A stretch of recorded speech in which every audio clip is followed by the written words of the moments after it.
بسم اللہ الرحمن الرحیم۔ عورتوں میں حیض کی ابتدا کیسی ہوئی؟ کیا یہ لڑکیوں کے لیے سزا ہے؟ کیا یہ سچ ہے کہ حضرت حوا سلام اللہ علیہا کو سب سے پہلے حیض آیا جو اللہ کی طرف سے ان کے لیے سزا تھی؟ کیا حیض کی ابتدا بنی اسرائیل سے ہوئی؟ کیا بنی اسرائیل سے پہلے عورتیں حیض سے پاک تھی؟ آج کی ویڈیو انتہائی تحقیق کے بعد بنائی جا رہی ہے، جس میں ہم اپنے ناظرین کو قرآن و حدیث اور مستند روایات سے ان سب سوالات کے جواب دیں گے۔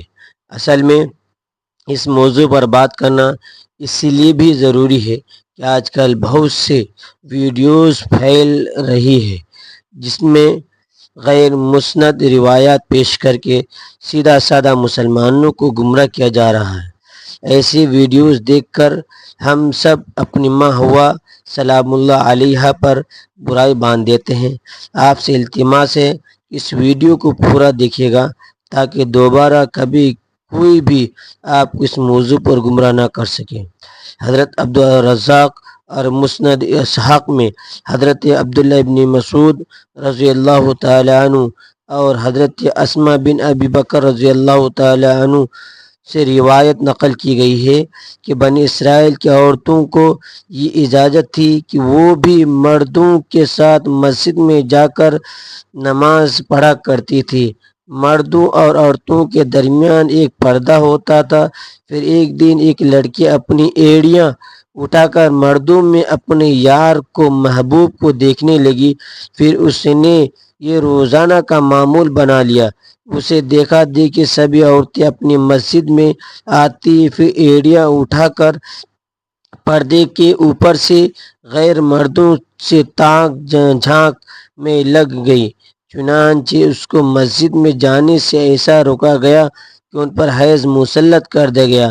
اب کچھ لوگ اس روایت سے یہ سبق لیتے ہیں کہ حیض کی ابتدا ہی بنی اسرائیل سے ہوئی، جو کہ غلط ہے، کیونکہ مفسرین اس روایت کی تفسیر میں لکھتے ہیں کہ حیض عام نہیں تھا، بلکہ بنی اسرائیل کی عورتوں کو مسجد میں گناہ کرنے کی اللہ پاک نے ایسی سزا دی کہ 4 ماہ تک مسلسل صبح شام حیض اور وہ عورتیں حیض کی کیفیت میں رہیں اور مسجد میں آنا بند کر دیا۔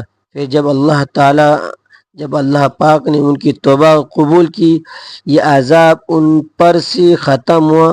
صحیح حدیث مبارکہ سے یہ بات ثابت ہے کہ عورتوں میں حیض کی ابتدا روز اول سے ہے۔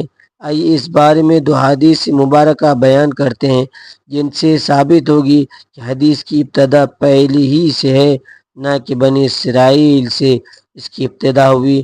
حضرت عائشہ صدیقہ رضی اللہ تعالی عنہا حجۃ الوداع میں اللہ کے رسول صلی اللہ علیہ وسلم کے ساتھ حج کے ارادے سے نکلے۔ راستے میں انہیں حیض آ گیا تو اس اندیش سے رونے لگے کہ اب وہ مناسک حج ادا کرنے سے محروم ہو جائیں گی۔ آپ صلی اللہ علیہ وسلم کو معلوم ہوا تو آپ صلی اللہ علیہ وسلم نے انہیں سمجھاتے ہوئے فرمایا، یہ ایسی چیز ہے جسے اللہ تعالیٰ نے اولاد آدم میں عورتوں کے لیے لازم کر دیا ہے۔ اس حالت میں تم بھی وہی سب کچھ کرو جو حاجی کرتا ہے، صرف پاک ہونے تک بیت اللہ کا طواف نہ کرنا۔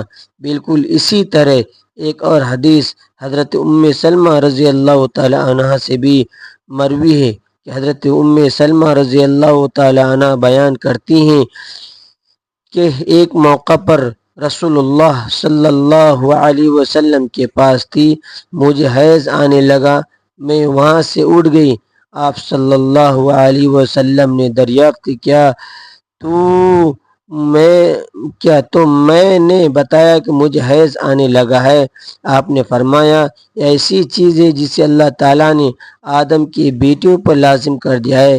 اس موضوع پر امام بخاری رحمۃ اللہ علیہ نے بخاری شریف میں ایک باب بھی قائم کیا ہے جس کا نام حیض کا آغاز کیسے ہوا۔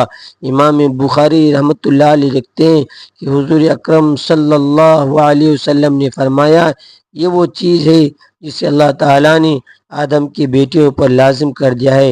امام بخاری مزید لکھتے ہیں کہ بعض لوگ کہتے ہیں کہ حیض کا آغاز بنی اسرائیل سے ہوا، جبکہ اس معاملے میں نبی کریم صلی اللہ علیہ وسلم کا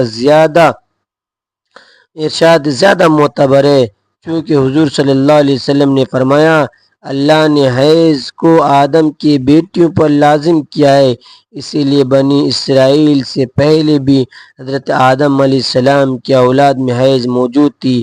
علامہ ابن حجر عسقلانی فتح الباری میں بھی یہ ثابت کیا ہے، حیض ابتدائے تخلیق سے عورتوں کو آتا رہا ہے۔ اب بات کرتے ہیں ان روایات کی جن میں یہ کہا جاتا ہے کہ حیض کی ابتدا حضرت حوا علیہ السلام سے ہوئی، ایسا بطور سزا ہوا۔ امام طبری رحمۃ اللہ علیہ سورہ بقرہ کی آیت نمبر 25 کی تفسیر میں حضرت عبد الرحمن بن زید رحمۃ اللہ علیہ کی روایت نقل کرتے ہیں کہ حضرت حوا علیہ السلام کو پہلے حیض نہیں آتا تھا، ان کی تخلیق پاکیزہ ہوئی، یہاں تک کہ انہوں نے اللہ کی نافرمانی کی اور ممنوع پھل کھایا جس سے ان کو جنت سے نکالا گیا اور ان کو حیض اور حمل کی سزا دی گئی۔ اور لکھتے ہیں کہ اللہ پاک نے تب فرمایا میں تجھے پاکیزہ بنایا تھا لیکن تو نے میری نافرمانی کی، اسی لیے اب میں تجھ سے خون جاری کر دوں گا۔ امام طبری کے علاوہ باقی تمام مفسرین ان روایات کو جھٹلایا اور ان روایات کو غیر مسند اور ناقابل قبول کہا ہے۔ حیض دراصل ایک طبعاتی مظہر ہے جس سے ہر ماہ عورتیں بلوغت سے سن ایاز تک دو چار ہوتی ہے، اس کو صحت کی علامت سمجھا جاتا ہے۔ اسی حیض سے خون سے ہی بچی کی پرورش کی جاتی ہے، یہ اللہ پاک کا نظام ہے۔ غیر حاملہ عورتوں کو اگر حیض نہ ہے تو وہی اس کو بیماری کی علامت سمجھا جاتا ہے، یہ عورتوں کے لیے کوئی سزا نہیں، اور نہ ہی یہ بات کسی روایت سے ثابت ہے حیض عورت کی سزا ہے، بلکہ یہ ایک ذمہ داری ہے جو اللہ پاک نے انسانیت کی تخلیق کے لیے عورتوں پر ڈالی ہے۔ اس لیے جو عورتیں اس ذمہ داری کو بخوبی نبھاتے ہیں وہ اجر و ثواب کی مستحق ہوتے ہیں۔